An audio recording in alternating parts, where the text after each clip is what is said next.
Good morning, friends. I welcome you all for this instruction course. It is very surprising to me that on day one at 11 o'clock, the hall is almost 90% empty. So it seems that most of the people who comes to attend the AIOC is for socialization rather than the scientific content. But anyway, we have to do the job, and whosoever are there, I hope that they would be benefited by this course. This course would be dealing about the demystifying the glaucoma suspect. At the outset, let me thank Dr. Namrata Sharma, the Chairman Scientific Committee, for having given us this opportunity to present our work in front of you people. And I'm sure that you would be benefited by this course because we have a galaxy of speakers, luminaries in glaucoma. Dr. Harsh Kumar is there, Dr. Manisha is there, Dr. B.K. Nayak is there, Dr. Vinay Nangia is likely to join us soon, and Dr. S.S. Pandav is doing another course in another hall, but he would be joining us very shortly. So we know that glaucoma is a chronic blinding disease, and overdiagnosis and underdiagnosis is very common. So we are not going to deal with the underdiagnosis, but mostly the overdiagnosis. How do we diagnose glaucoma? The first thing is the intraocular pressure, then is the optic nerve head examination, then is the gonioscopy, then some important tests, the gold standard perimetry, and to assess the structural damage in glaucoma, we do the OCT. So we try to cover all these things, where these things can possibly misguide us to diagnose glaucoma appropriately. So I would be talking on ocular hypertension. Dr. Harsh will deal with the optic nerve head and the normal tension glaucoma. Then Dr. Manish would be talking on the gonioscopy. Dr. B.K. Nayak will deal with the gold standard test for glaucoma diagnosis and follow-up, that is standard automated perimetry.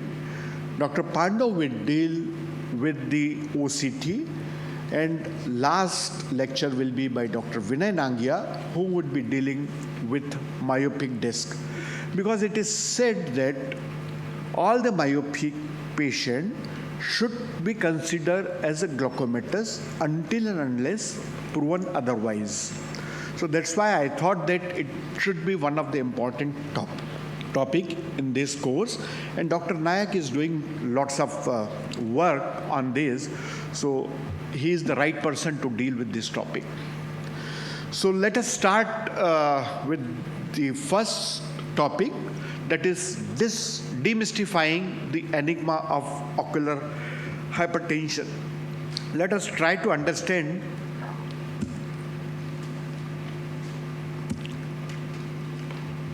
it's not moving forward.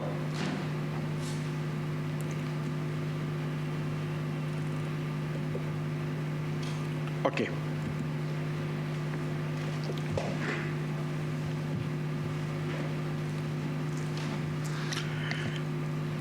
So, what is ocular hypertension? The normal intraocular pressure in any individual is around 15.5 or 16 millimeter of mercury, plus minus 2 standard deviation, which comes to the range of around 10 to 21 millimeter of mercury. So the patient who have the intraocular pressure of more than 21 millimeter of mercury, but without any sign of having glaucoma, falls into the category of glaucoma suspect. If you talk about the prevalence of glaucoma suspect, then almost around 10% of the population above the age of 40 having ocular hypertension. This is based on most of the population-based studies. But it is not all the time when you measure the intraocular pressure more than normal that the patient should have the ocular hypertension. There might be some other reason as well. Maybe the erroneous reading while you are measuring with the different equipments. The most notorious amongst all is the NCT, but even the gold standard Goldman applanation taurometry can give us the erroneous reading. If the Myers are too thin, then erroneously we record the high intraocular pressure. Almost all of us knows very well that thicker is the cornea, higher is the intraocular pressure. So that one of the reason to record or to measure high intraocular pressure in the clinical practice. If there is steroid use or abuse, many patients for some or the other reason are advised to use the steroid.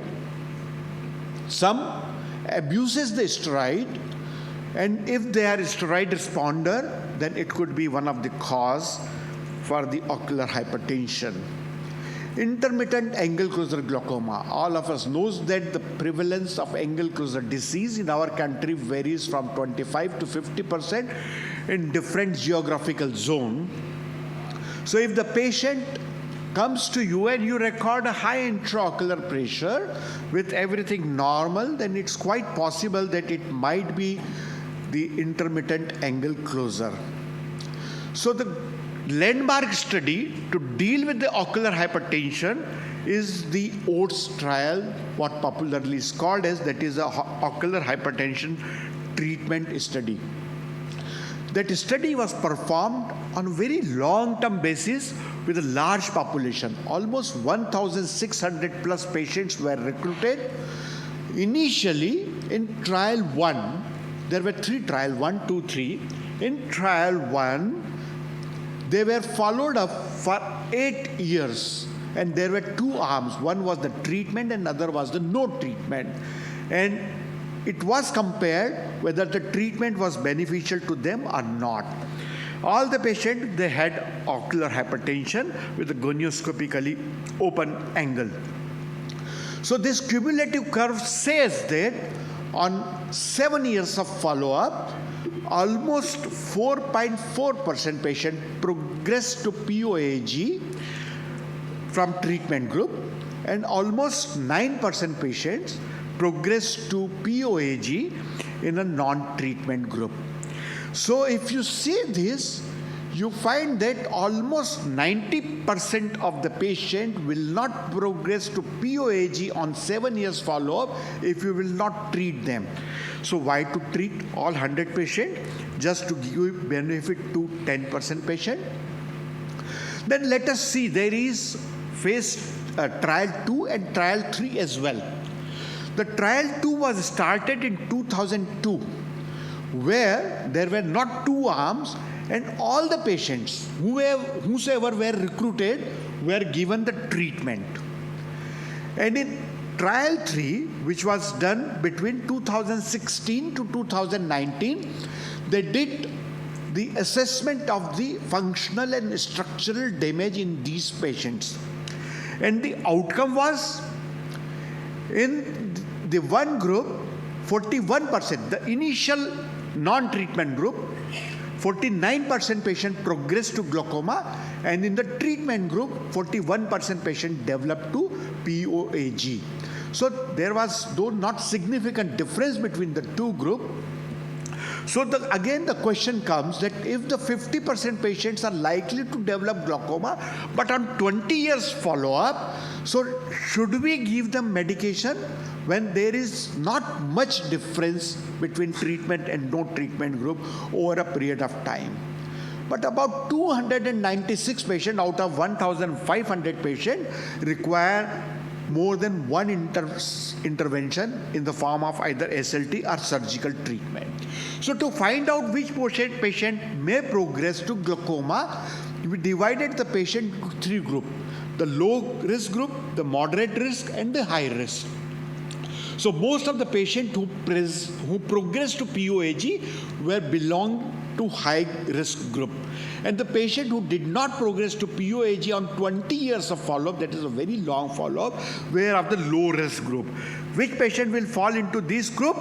So the older age per decades, the larger vertical CD ratio, disc hemorrhage, higher IOP at the presentation, thinner corneal thickness, very high risk, family history of glaucoma and myopia. Other risk factor could be pseudoexfoliation and pigmentary dispersion syndrome that you have seen multiple times, the association between thinner cornea and high intraocular pressure.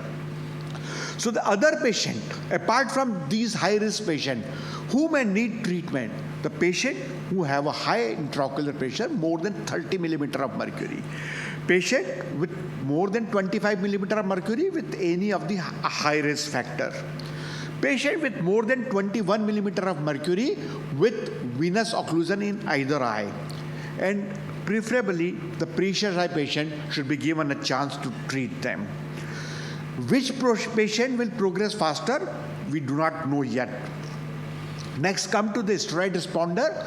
So any form of steroid given to the patient, whether it's a systemic or the local, if they are steroid responder or GLC-1A presenter, they will develop a high intraocular pressure. And you have to withdraw the steroid, and sometime it's quite possible that you may have to do the surgical intervention. The intermittent angle closer, Dr. Manish Shah is going to deal in detail. I will just describe two patients very briefly of ocular hypertension, then how they behave. This patient, the disc looks like a glaucomatous disc. You can see over here, inferior conus, high intraocular pressure and high central corneal thickness. So this superior arcuate scotoma was correlated with the inferior conus, and the same thing was in the nerve fiber layer analysis. But this patient was followed up for more than 10 years and he did not progress without treatment. But there is another patient where there is a high vertical CD ratio in one eye. This patient was also given a chance and was not treated, normal visual field, but you can see that there is a RNFL defect a few years later and the vertical CD ratio has enlarged. So this is an important point, that this patient has a high risk factor and that's why he has progressed, and there is a superior arcuate scotoma as well. So how to proceed with this patient? Obviously, yes, the good history taking, including the use and abuse of the steroid, is very important. Detailed slit lamp examination, including the gonioscopy, is very important. Thorough examination of optic disc and RNFL. Diurnal variation is important because we must know the peak and the trough. It's quite possible that the maximum IOP in the office hours is a trough IOP for that particular patient. CCT, yes, we know that it is important risk factor if the cornea is thinner. And we have to do the baseline functional test like the standard automated perimetry and the OCT. So if your patient is at the low risk, then do the serial follow-up. Do not treat the patient. If the patient is with the high risk, then the close follow-up is required and you may decide at your discretion whether to treat or not. The gonioscopy and DVT is must in all these patients. Baseline investigation like ONH photos and standard automated perimetry and OCT has to be done. Close follow-up with good clinical examination for long term is very essential in these patients because we know that over a period of time these patients progress to glaucoma. So we have to be very, very careful about this. Thank you very much for your patience listening. So the next speaker is Dr. Harsh, who would be speaking on the normal tension glaucoma and the correlation of the disc with the normal intraocular pressure, where we can suspect the patient as a glaucoma suspect, or maybe a glaucoma patient with normal tension glaucoma. Dr. Harsh Kumar, he does not need any introduction. He is associated with Center for Sight for a couple of decades, and before that he was associate professor in RP Center. Dr. Harsh. Thank you, Prateep, for having me here, and thank you, AIOS. So let's move on straight away. And okay, so what exactly is normal? So it is the opposite end now we are coming to. Prateep showed you normal disc, normal fields. Here it is just the opposite. The disc and the fields are glaucomatous classically. However, the angles are open. And when you do all the pressures, you do a diurnal variation, you realize all the pressures are less than 21. So just to put it how exactly it happens, this male came to us.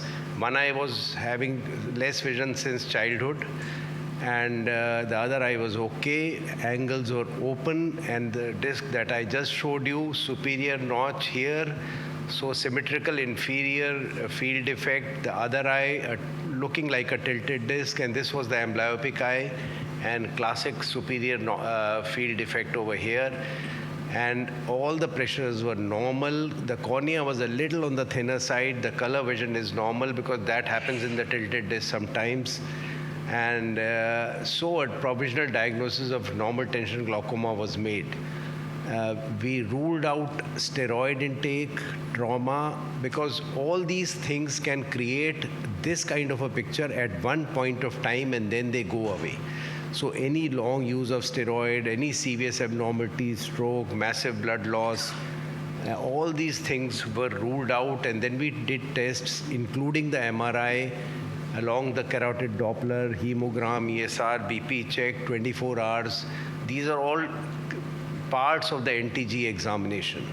The patient was put on Travo and advised 3 months later for IOP check and repeat fields after 6 months. The patient promptly disappeared and came back 26 months later, but the entire examination was same. The fields were same, everything was stable, and very proudly I told all my students, "Dekho bhai, bilkul perfect. Our treatment was exactly right." And then the patient says, "Sir, I never used the medication after 3 months." So this is NTG for you. So were we right in starting the treatment, or the patient was right in stopping the treatment? So this is something which we really have to understand. How the hell does it matter? Why don't we just start treatment? Because you have to understand whether it is NTG or whether it is OEG or ACG, because NTG is a different kind of an entity, an unknown entity where there are too many vascular factors also. So you are going to do too many other investigations, and it is not easy. All said and done, people in our country are still not rich. Getting an MRI done means maybe 8,000-10,000 rupees. So all these extra investigations will be added up. You will be doing 24-hour BP recording. These are done only in big hospitals, and again a lot of expense over there. So let us be clear what exactly we are talking. So have you taken your pressures correctly? Are you sure they are not by NCT? You have done a good applanation tonometry. You have done a 24. This is one place where we say that even if you have to send a patient to somewhere else, you have to do 24-hour pressure recording, because at least every 4 hourly, because you may be missing a peak somewhere. And if you get a peak above 21, oh, that's fine. Then it turns into an OAG and not an NTG. So please, a diurnal variation is a must in these cases. Second thing, any bad disc or any retinal anomaly, I'll tell you, so many cases I get, there's a huge cryomark somewhere, it is corresponding to a field defect, and for 10 years the bloody glaucoma treatment is going on. Nobody has bothered to look and correlate what the hell is going on over there. So please check the disc, okay? If the disc is bad, it is going to give you a bad field, but doesn't mean it is glaucoma. So be careful that you are not dealing with a myopic disc. And Vinay is I am going to really listen to that lecture, because I have still not understood how really it is different. It is such a complicated thing. And whether it's a coloboma, whether it's an optic pit, so many BRBOs get a beautiful arcuate defect and they are being treated for glaucoma for ages. Nobody has dilated. It could be RMD, and yes, pituitary tumors can give rise to funny kind of fields, and you will be so confused. Intermittent ACG. So we have a lecture on that too. That itself can create a damage, and you feel that it may be the pressures at one point of time may not be high. So essentially it's a chronic low vascular perfusion, Raynaud's phenomena, migraine, and hypotension, over-treated systemic hypertension, and the main causes of normal tension glaucoma. You have to be careful about the family history. Females are more affected. Thin central corneas are usually there. Systemic hypertension, the people who are having systemic hypertension are the one which are over-treated and get hypotension. And that is one of the major reasons. Migraine, Raynaud's, these are all symptoms that yes, there is some kind of a vascular anomaly. The disc hemorrhages are larger in these cases and commoner. And very, very interesting fact is, I actually just read it yesterday. I also didn't know that why are the hemorrhages larger in normal tension glaucoma. So the fact is that in a high pressure glaucoma, the eye pressure is high, so if it bleeds a little bit, the rest of the high pressure actually stops further bleeding. But in this case, the pressure is low, so you get a larger disc hemorrhage, and that is why they are probably seen for a longer time, and that is why they are more seen in the normal tension glaucoma. The fields are more focal, deeper. They are more close to the central areas because the central areas and the macular infarcts, and it is a vascular phenomena, so the central areas are more involved.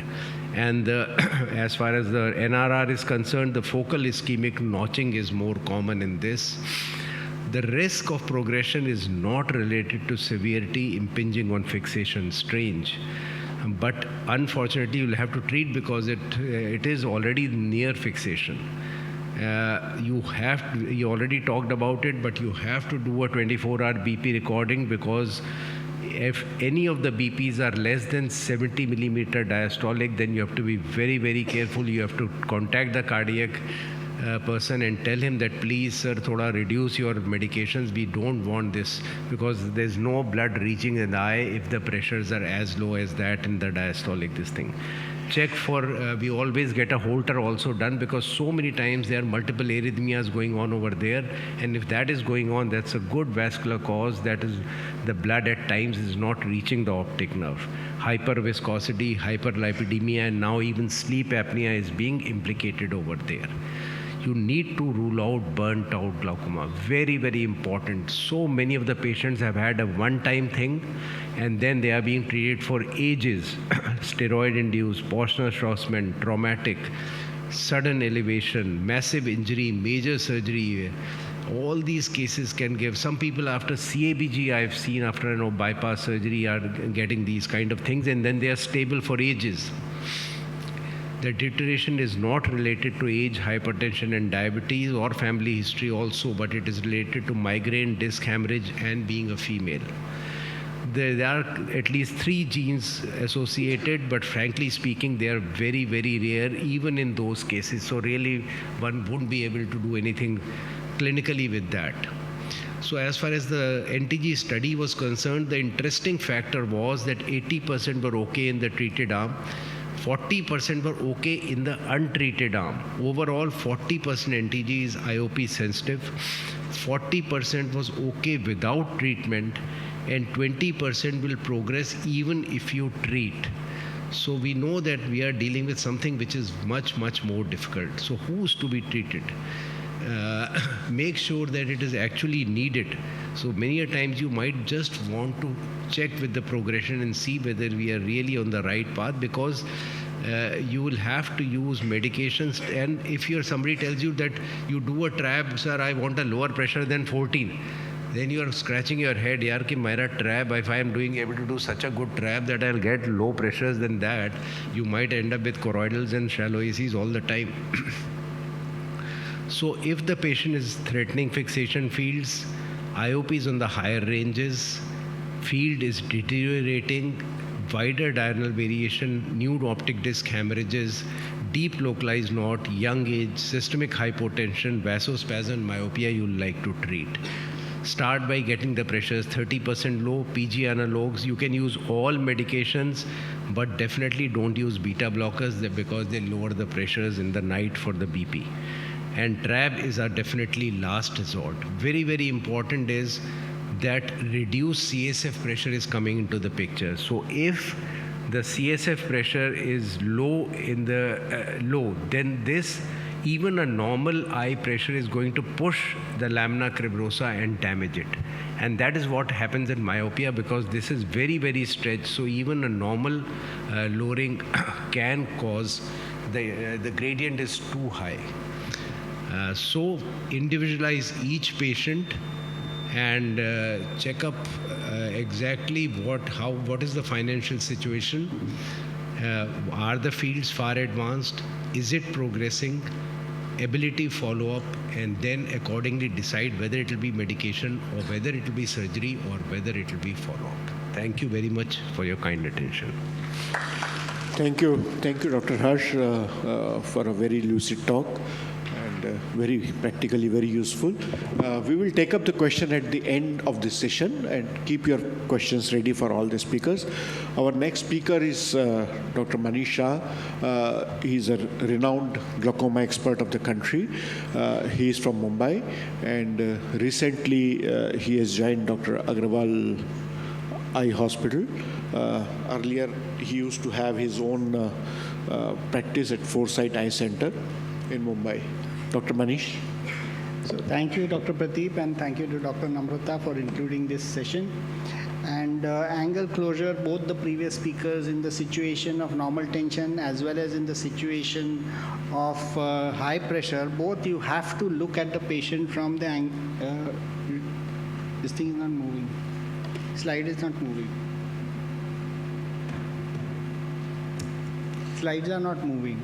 You have to look at the patient from the view of angle closure, because angle closure is quite common. So basically you should evaluate each patient as if it is an angle closure, and then you have to decide who needs an iridotomy and what to do after your iridotomy is done, and of course the role of cataract surgery and other treatments. So basically angle closure is you have to keep your antennas high up and look for angle closure almost in every patient who is walking into your clinic, because it can be quite silent. And the well-described von Herrick test is useful even in a very, very busy OPD. If you look at the peripheral anterior chamber depth and compare it with the corneal wedge, then you can see if it is shallower by 1/4, then you know that it is a suspect, and you can immediately catch your gonioscopy lens and do a gonioscopy. You have to be well versed with the gonioscopic anatomy, and you do normal patients or all walk-in patients, and you can pick it up.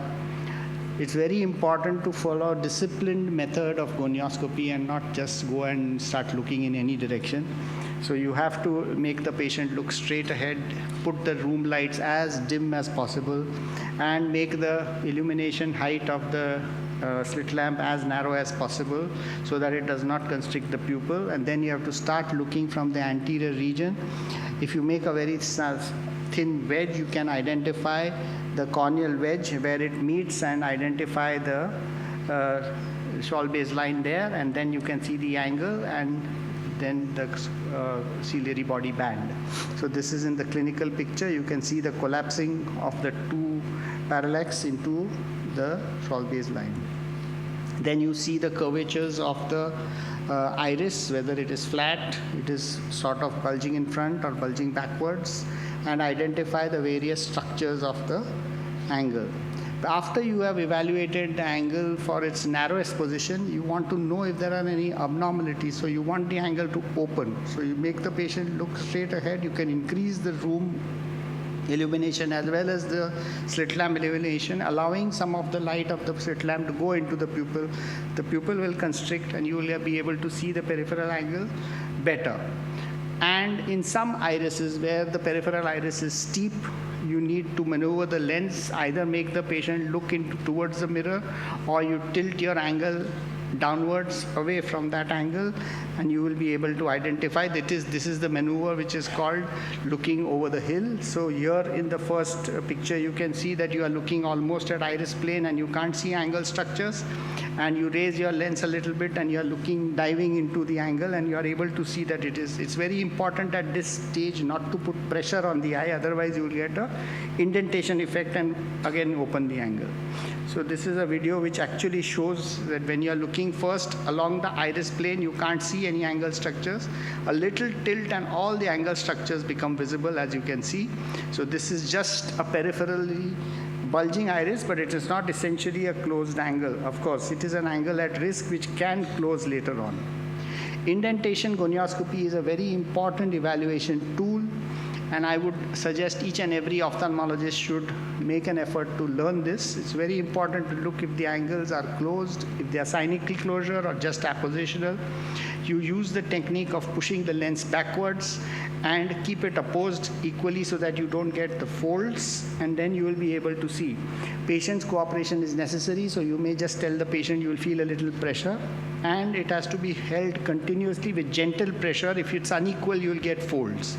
And once you push the cornea a little back, it squeezes the aqueous into the angles and the iris moves backwards, and you can see. So here is a picture where you can see that nothing in the angle is visible. And when you indent, you can see some synechiae, and some regions the angles are opening. This information is very useful for your long-term treatment. So the similar condition here, and you can see that the angle shows some synechiae-like picture. You may imagine that these are synechiae, but when you do the indentation, it's actually moving back. So it is not a synechiae. So indentation gives you a lot of information. In a typical cynical closure, after in an inflammatory condition, you can see these kind of synechiae, and whatever you indent, it does not open. So this is a dynamic video to show you the indentation effect, and as you push, and now you can see the angle is opening and almost all the angle structures are visible, as opposed to the resting condition where it is not. So indentation gonioscopy is a very important tool. Now, after you have done a full evaluation of the angle, you have to decide whether an iridotomy is to be done. So generally, when we see patients with appositional angle closure, our hands start itching to do the iridotomy. But you have to remember that in angle closure, there are more than mechanisms available than just a pupil block. There is the lens, there is the ciliary process, which may be anteriorly rotated like in a plateau iris, and other causes like choroidal expansion, aqueous misdirections, and such situations which we see sometimes, and in these cases, iridotomies are not really useful. So the mechanism is going to be pupil block, then iridotomy is useful. So in which patients are you going to contemplate doing an iridotomy? Acute angle closure situation, definitely you would want to do. In chronic angle closure with peripheral anterior synechiae, that means that the patient gets classified as angle closure. In the international classification of closed angle, narrow angles or angle closure is angle closure suspect, whether it is just appositional closure. In the second category, you get a presence of a synechiae, or you get pressure raised without any glaucoma changes on the disc. That becomes primary angle closure. And if you get changes on the disc and field, it becomes angle closure glaucoma. So iridotomies are definitely indicated in situations where you get a synechiae or raised pressure, and definitely if you get glaucomatous changes on the optic disc. In the intermittent angle closure situation, where the discs look normal, many times the pressures are normal, but when you do a gonioscopy, there is 360 degrees closure, and there are typical symptoms. That patient is complaining when he goes to the theater, he sees the colored halos, and you can make an assumption or make a diagnosis that this is intermittent angle closure with headaches and eye pain, and an iridotomy is definitely helpful. In a phakic or pseudophakic, if you can identify a pupillary block because of a synechiae, then an iridotomy is definitely useful. Narrow angles with signs of previous closure, where you have narrow angles but you get pigment clumps, which are very, very indicative of intermittent angle closure, an iridotomy is useful. But how to really identify whether the iridotomy is going to be helpful or not, besides looking on gonioscopy, an anterior segment OCT has been helpful, and as you can see in this patient, the one on the right side is before the iridotomy, and I'm sorry because I could not incorporate the images so well, but here the anterior chamber depth is one of the parameters which is shown up over here, anterior chamber volume, and the lens. So if you can see, the lens thickness is high in this case. It is actually already 5 micron, 5 point something millimeters. So that is quite a large lens, but you can see the contour of the iris is showing bulging, and after iridotomy, it has now the contour of the iris is very much following the contour of the lens. The bulge is gone, and the anterior chamber volume also has increased. So anterior segment OCT is very useful in identifying, as I will come to, the lens factor. Let's finish the iridotomy first. So after the iridotomy is done, what do? Repeat gonioscopy. And if the angles are open now, then the further treatment of glaucoma will depend on the stage of glaucoma based on the visual field. If the angles are not open because of synechia, or is it still appositional? If it is still appositional, you have the option of doing an iridoplasty, using myotics, or doing a lens extraction. If there is synechial closure, you can't do anything further except treating medically and probably opting for surgery earlier than you would in the open angle situation. Evaluation of the lens component is extremely important in angle closure. So you can see the lens thickness on ASOCT, as you can see in these images, or you can use the biometry, which all of us are having, and usually we get a lens thickness. Any lens thickness which is more than 5 or 5.5 is very significant. You can also study on ASOCT the lens vault. The lens vault is derived by drawing a line from the ciliary body of both sides and seeing how much portion of the lens is anterior to that line. The gonioscopic method of evaluating the lens bulge, this is also a very, very clear sign. If you can see, like in this picture, the whole lens iris diaphragm is caving upwards, and it is like a big hill with a volcanic crater in the center. And of course, it will be appositional closure. By indentation, you will be able to open it. But here you can assume that the lens factor is definitely playing a role. If you have access to ASOCT, you can confirm this better. Lens extraction has a role to play in angle closure, and the EAGLE study concluded that it is better outcomes with lens extraction versus iridotomy. But after this study came and was published, a lot of data was discussed, and it appeared that they have jumped to the conclusion. But in practical life, it may be better to choose lens extraction when you can see on ASOCT and gonioscopy that lens is playing a role, and already there is a cataract with an increased lens vault. Thank you so much.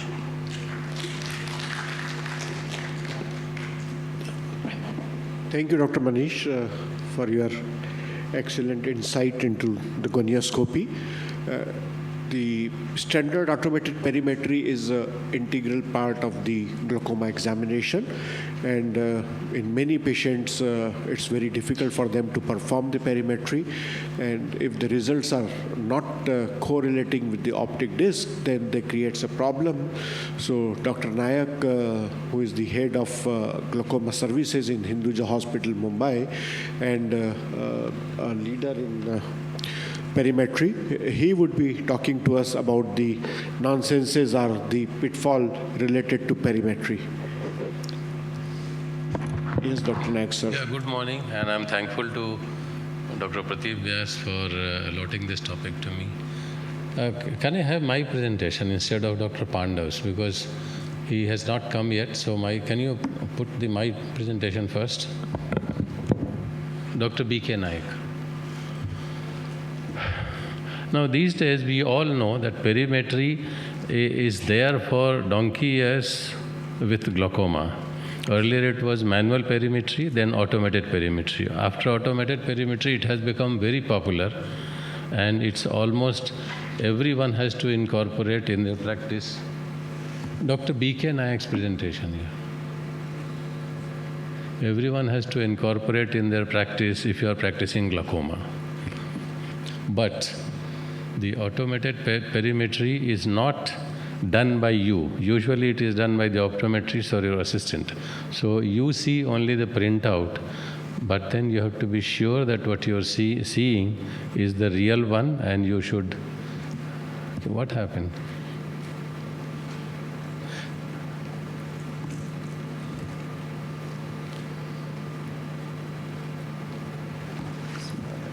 Okay, it's here.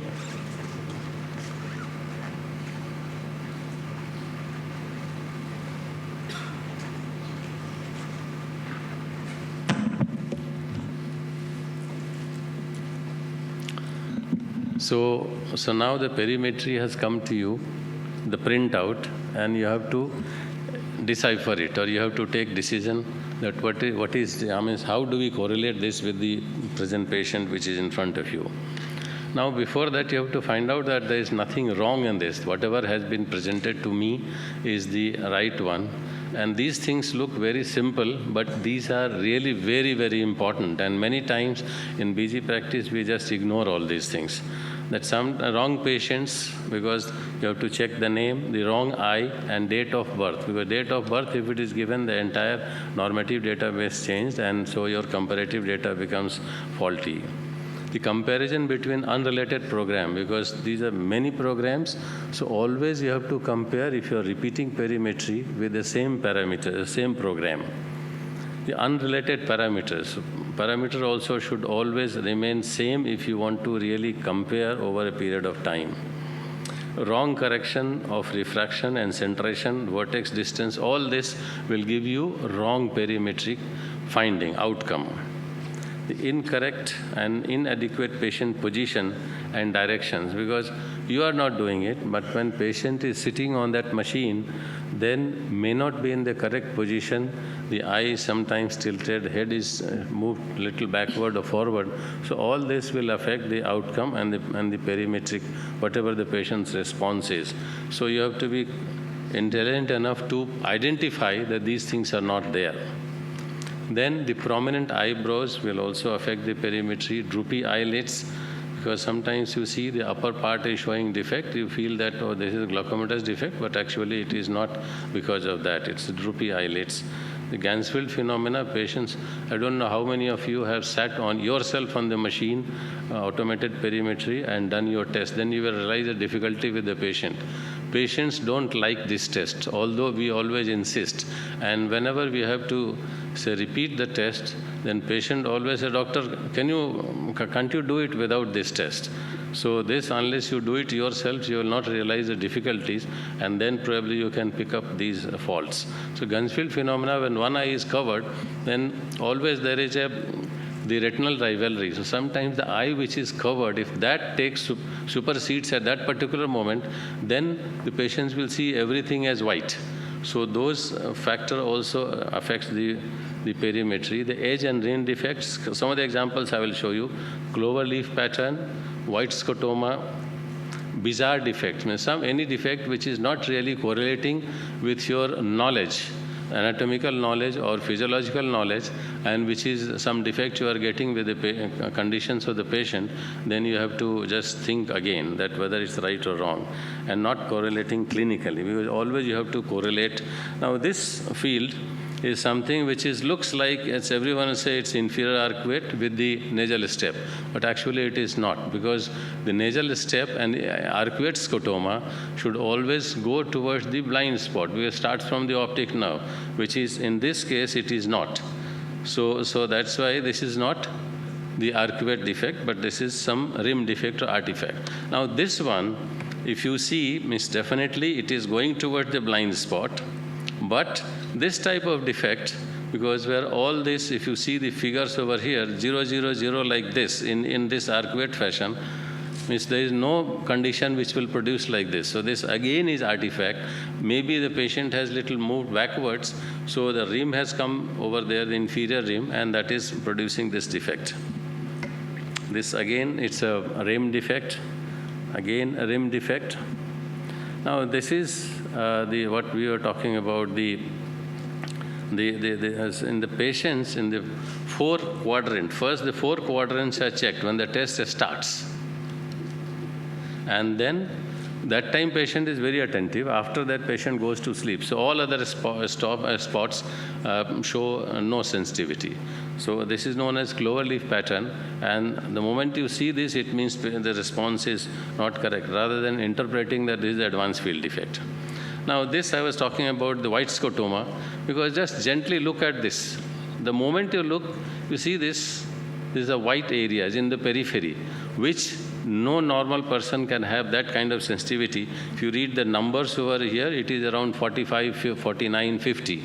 which no human being, even in the central area, macular area, foveal area, will have that kind of sensitivity more than 39 or 40 decibel. So if that thing is there, you can rest assured this test is not proper. And this patient, when again test was repeated immediately after that, and with the correct explanation to the patient, this was the response, whereas everything is normal. Now always, whenever you see this, always see both the fields together also for the semianopic defect, because if you look at this, don't just interpret that the patient which is sitting in front of you is always glaucomatous, maybe having some different disease. And we always discuss about early Anderson's criteria for early glaucomatous defect. So I'll not go in detail, but hemianopic defect, early defect, we should not miss out. Sometimes we may erroneously treat patients with neurological patients. We treat with anti-glaucoma medication, and the patient is losing sight in due course. Now, what does this show? If everything looks peripheral, the perimetry as normal, then before declaring it as absolutely normal field, always try to find out the vertical meridian, the decibel value. This is the only time when I recommend that you should read the decibel value. So if just on the vertical meridian pair points, just next to the vertical meridian, try to compare the decibel value. If the decibel value of more than three or more consecutive points are showing unidirectional depression, then move to the next column after that. And if next column also shows in the same direction, depression, then probably, although the field is not looking abnormal, but may be dealing with early hemianopic defect. So just I will read it for you. Each threshold value on one side should be compared with the corresponding value on the other side of the vertical meridian. Adjacent row first. At least 3 adjacent pairs along the midline should show a unidirectional difference in sensitivity. Then move to the next column of values, and at least 2 decibel difference is significant. So always try to look for this. Now there are certain pointers. If the defect has to be definitive, if it is not definitive, you have to repeat. In case of doubt, to repeat. First time a patient comes to me suspecting glaucoma, if the response is reliable, but if it is showing some defect, I never take it as an actual defect. Then after some time we repeat. Next time, unless say the 2 consecutive tests are showing similar defect, then only you should take it as a normal, as a real defect. Otherwise, it's always some problem. Now, both fields also put together, as I told you, to know the hemianopic defects and look for red flags for fallacy, which I showed you just now. Now, these tests now, these days, not done much, blue and yellow perimetry, but about 10 years back, it was very popular for early glaucoma, or the means to detect pre-perimetric glaucoma. But here, why I put up this slide, because if you look at the gray scale, it's really defective. But it is not, because the sensitivity of blue and yellow perimetry, the decibel value will be less. So it is not abnormal, but the other analysis, step-back analysis, shows there is no abnormality. And this again, a neurological defect, quadrantic defect. So these defects, you should always keep your antenna open that I am not dealing only with glaucoma, maybe something different. Always correlate field with the clinical findings. Just now, this point was put up by Harsh also, that these 2 field, one is this, other one is this. One is glaucoma, other one is branch vein occlusion. So that you have to be careful. And learning curve, never rely on the first field. If it is reliable, even if it is reliable, but if it is showing normal, then yes, you can rely. But if it is abnormal, don't rely on this unless you can repeat the test. Now this is the first test. I have just marked the timing and the date, but false negative error was high. Now the same test, just after proper explanation, repeated after 5 minutes, and this is the field. So you can see the difference. Otherwise, sometimes I have seen, because doctors have started just on one field treatment, that considering sometimes advanced glaucoma, and patient is not having, because this patient also repeated after proper explanation, this was the field. Now this one is not really correlating clinically that this kind of defect, what defect will be this? But still, sometimes suppose in that pattern, if photocoagulation has been done properly, you may see that. But again, after proper explanation, this was the field. Same day, after some time. So I don't know, I don't have explanation that why this type of defect patient first time responded like that. And when you're following it up, like the first test was normal, which I showed you. The second test suddenly shows quite, because if you see, I'm showing this comparison because immediately it will point out that it's deteriorated. But don't take it, the second test or next test that it's deteriorated unless you just again do the test and confirm it. So always confirm these tests by repeat testing before you take it for any abnormality or any deterioration. Thank you very much for your patient listening. Thank you very much, sir, for your excellent talk as usual. How many of you have done the perimetry on yourself? Please raise your hands. So only a few. How many of you have done OCT on your eyes? So quite a few. The simple reason is that it is the objective test, so it's easy to get the result, but it creates more problem. The red disease is very common. If you see the superpixel coded images, color coded images, then many a time you find the red color either in 1 o'clock hour or in one quadrant, and the patient is diagnosed having a glaucoma. So Dr. Pandav is here, who is expert in OCT.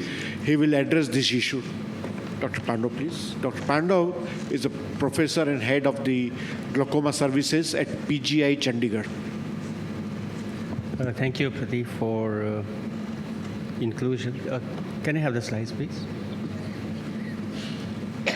Yeah, it's...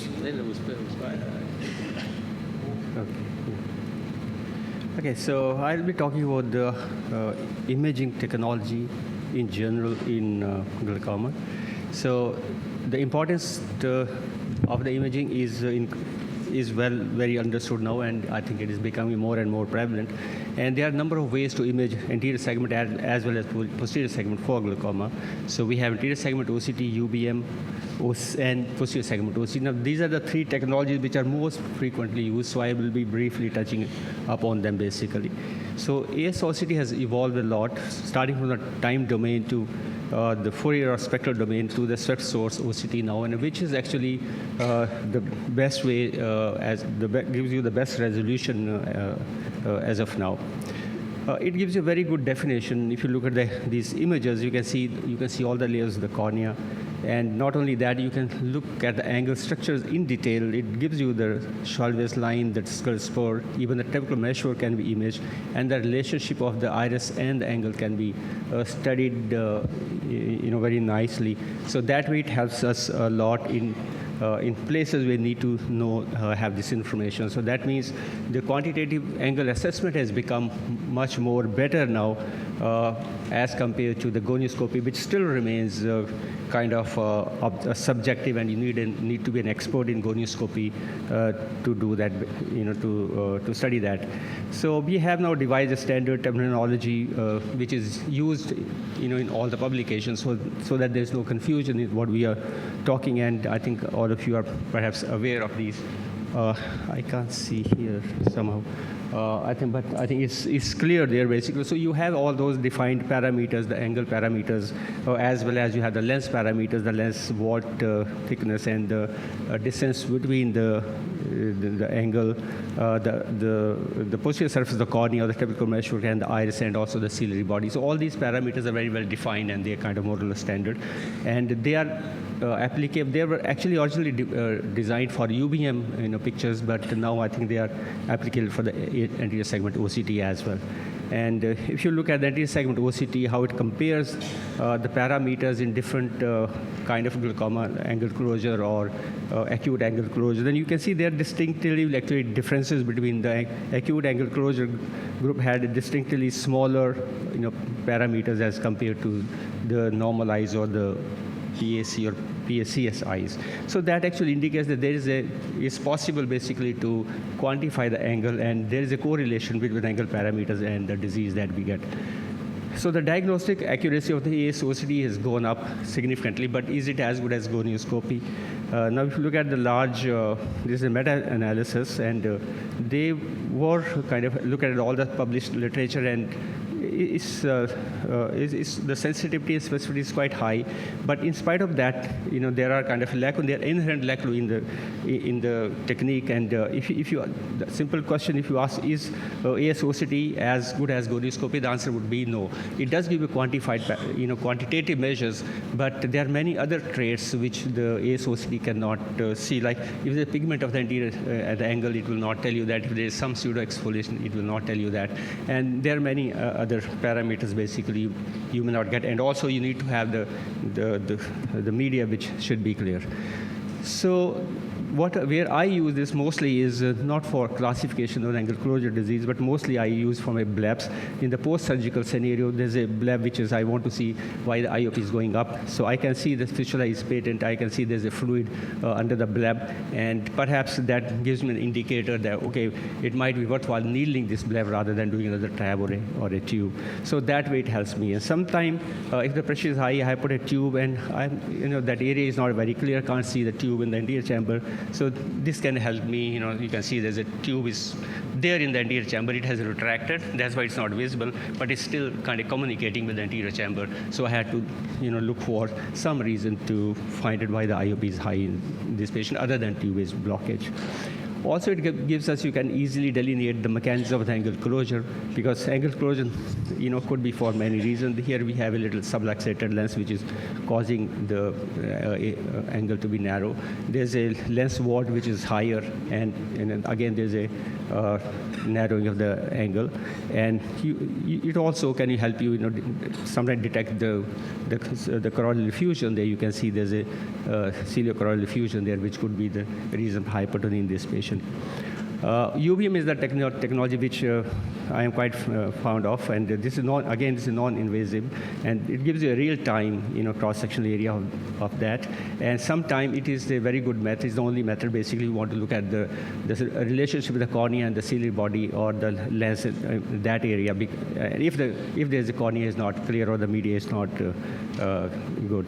So high IOP angle closure glaucoma after laser iodotomy. So we were looking why this happened. The gonioscopy actually gives you good clues. Here you can see the double hump or S-shaped spine, the S-shaped sign there on gonioscopy, but you can actually demonstrate it much more beautifully with using a UVM. The advantage of UVM is that it does go through the iris and the ciliary body, and you can actually image the ciliary body, the iris cornea typical mesh relationship much more clearly, where the OCT is not good enough. And this again secondary closure because of the synechiae, iris bombay in a uveitis patient. This is again very nice demonstration of pigment dispersal syndrome. You can see the concave, iris posteriorly, and you can also see the ciliary body there, the processes. And this patient had kind of unexplained inflammation, and then we saw that there's on UVM there was something there. So later on we investigated, and there was a foreign body which was removed. Coming to the posterior segment imaging in glaucoma, again, the optic disc. So there are three places we are looking for: optic disc, the retinal nerve fiber layer, and the macular ganglion cell complex. And OCT is the way to go here. Other technologies, we had GDX or HRT. I think they have gradually phased out, and mostly it's the OCT which is predominating the scene now.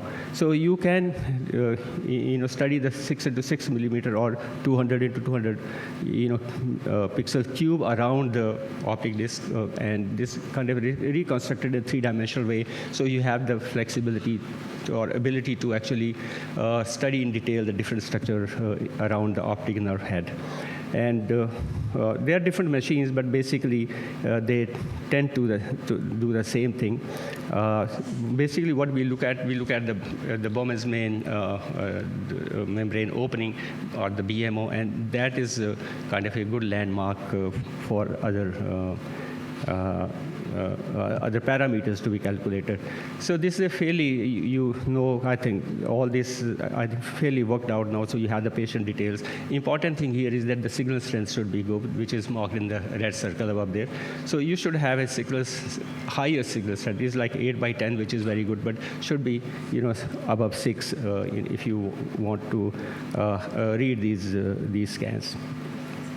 And similarly, this is the normal eye or the ganglion cell complex, and it can also give you the thickness map, that is GCL plus IPL, and it actually is around in the macular area, and it also gives you like the nerve fiber layer. It also gives you the deviation from the normal. There's a normal from the normal database, and that is plotted down there in the middle, and below actually is given the actual contour of the foveal area. So this is 45 years old female, this suspect, and we were following her up, so we were not sure whether there's a glaucoma or not. So we investigated because the disc looks suspicious, and on OCT you can see on the left side there's a little bit of, if you look at the deviation map, there's a bit of a thinning in the superior-temporal quadrant, and which is also shown below if you look at the nerve fiber layer, the quadrant-wise analysis. So superior-temporal actually showing a bit of a thinning. And if you look at the macular area, the GC, the ganglion cell complex, again, you can see there's a little loss of the retinal ganglion complex in the left eye. On the right temporal side, you can see it there. And other parameters seem to be normal. So we did the visual field also for this patient. In fact, visual field was done before the OCT. And if you look at the PSD, it doesn't really show much. There's one spot there, which it doesn't actually strictly doesn't qualify to be called a scotoma if you follow the Anderson's criteria. But if you put the clinical picture together, if you look at this, and we wanted to investigate more, so we did the OCT, and as you could see, the OCT could detect early glaucoma in this patient, where the visual field is still kind of a plus minus. Advanced distance, we know, is very easy to detect glaucoma in these. But the problem here, important thing is that if you're following up these patients, then the OCT kind of reaches a floor effect, and there the visual field might still be useful as compared to the OCT, because the OCT values may not change after a certain point when it reaches somewhere 50 to 60 microns. To summarize, imaging plays an important role in the diagnosis and management of glaucoma, and OCT and UVM are very good tools in managing glaucoma, and they are useful in both anterior segment as well as posterior segment disease. Thank you very much. So a lot of people have contributed to this. Thank you. Thank you, Dr. Pandav, for covering both anterior segment as well as posterior segment OCT. Now, the last topic is the most difficult topic, the myopic disc. The myopic disc is highly confusing in diagnosing glaucoma because many a time they are tilted disc, large disc. So Dr. Vinay Nangia is doing lots of work on the myopic disc in glaucoma. So he is the right person to address this topic. We are privileged to have him here. Dr. Vinay, sir. Yeah, let's go. Thank you, Dr. Prateep, and to everyone involved in organizing the conference in Calcutta. I'm delighted to be here. So I'm going to talk to you a little bit about myopia, and I laugh at myself and I say I'm a myopia person, but I'm not really an atropine person, actually. So, so the prevalence of myopia has varied, and this is a very old slide that I wanted to, I'm sorry I don't have a pointer with me. I've requested them to give me a pointer. But if you take a look at the last line, that's the Central India Eye and Medical Study, and it shows that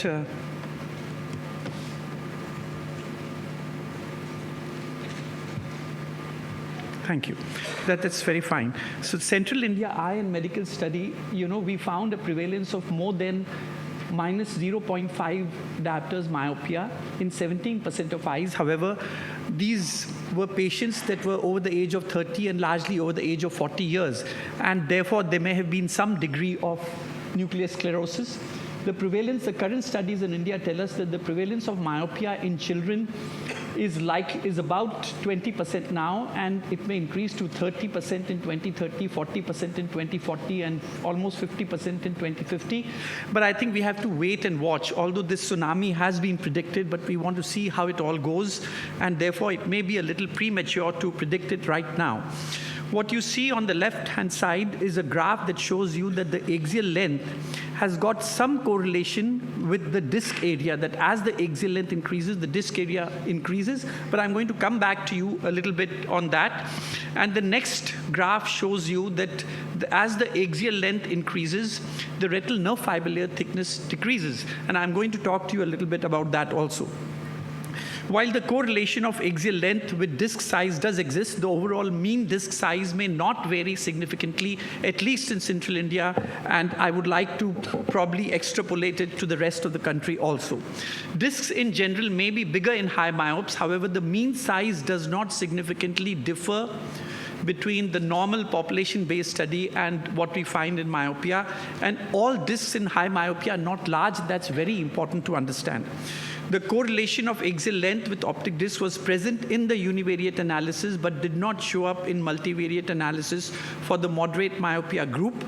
And in the low and high myopia group, there was no correlation in the univariate or multivariate analysis between axial length and optic disc area. So I think that every time we have to look at the optic disc and not worry so much about the axial length, at least in terms of disc size.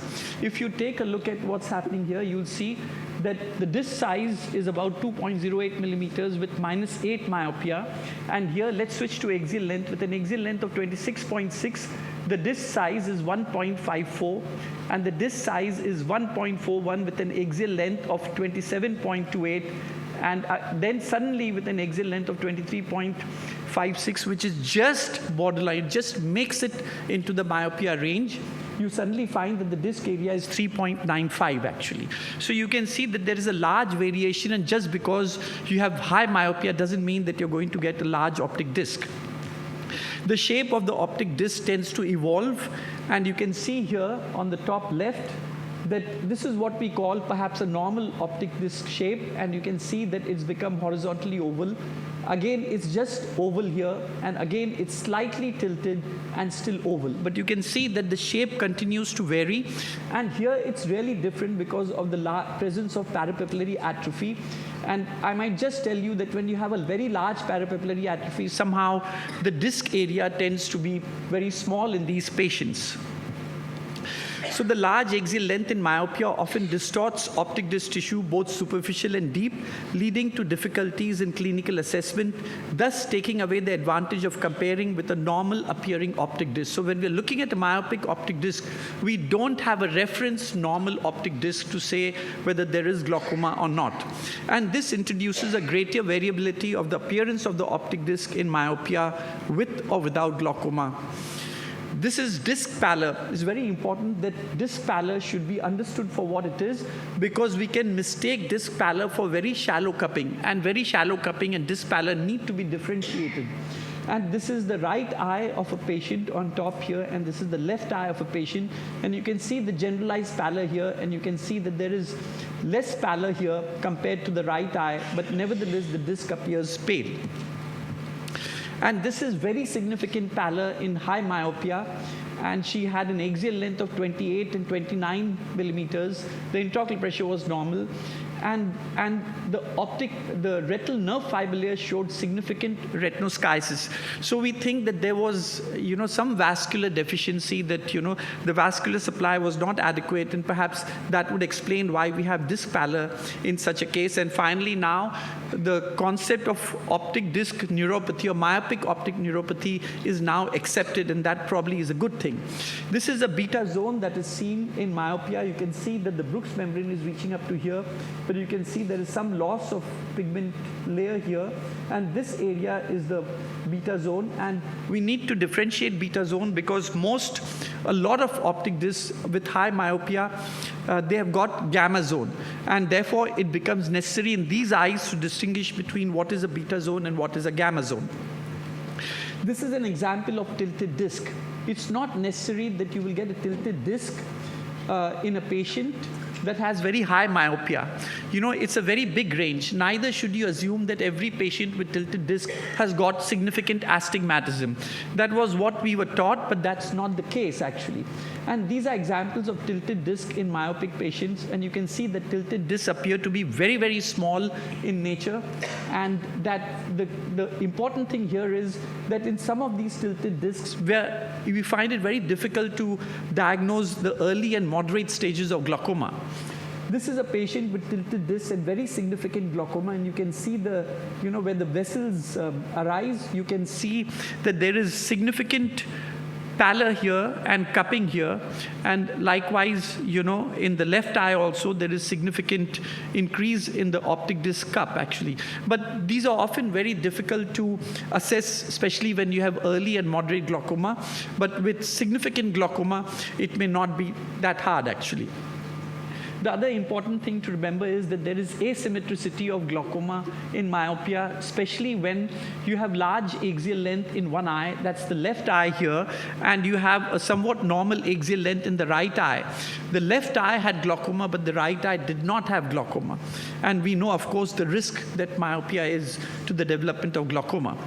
Now, this is a disc that shows a complete normal distribution of retinal nerve fiber layer. So every time I have a normal distribution of retinal nerve fiber layer in myopia, I thank myself that I'm going to be able to follow up this patient much better than most other patients in myopia, where the retinal nerve fiber layer does not follow the normal pattern actually. So this is a 46-year-old with an axial length of 27.5. The intraocular pressures are absolutely all right. There is a gamma zone here, and you'll see that what's happening is that in this area here and in this area here, there is thickness actually of the retinal nerve fiber layer. And that's because when you get a large parapapillary atrophy or gamma zone, you'll find that the vessels, the angle between the vessel turns to decrease. They tend to come together, and because they tend to come together, it's almost as if they're squeezing the retinal nerve fiber layers together. And also because this retinal nerve fiber layer scan was taken not on the center of the Brooks membrane, but on the center of the optic disc. And so you tend sometimes to get nasal thinning. It's not really nasal thinning, but that's what it appears to be, and that you get thickening of the macular retinal nerve fiber layer, which is actually true to some extent, and that is something that needs to be studied a little bit more. This is again asymmetricity of glaucoma in myopia. The left eye had just very little glaucoma, and the right eye, which was actually a lesser myopic eye, had very significant glaucoma. So I am not able to explain this actually, but this is something that you can get in the odd patient. So myopic discs come in all shapes and sizes. Pallor is exceedingly misleading in the diagnosis of glaucoma and myopia. Normal pressure glaucoma in myopia is extremely difficult to diagnose. High pressure glaucoma may be diagnosed because of either classical or non-classical glaucomatous cupping. And in some patients, the OCT will help in understanding the cause of the possible glaucoma appearance of the optic disc in myopia. There is great variation in the retinal nerve fiber layer thickness in myopia. Besides the axial length, there are other parameters that influence the RNFL thickness, and that includes the size of the optic disc, presence of gamma zone, centration of the RNFL circle, pattern of vascular origins from the optic disc, and possible asymmetric changes in the axial length of the eye. Thank you all very much. Thank you very much, sir. It was wonderful. Who has the next course in this hall? Oh, okay, you are here. So we hardly have any time. So the next team is ready to take over. Thank you very much for coming and attending this instruction course.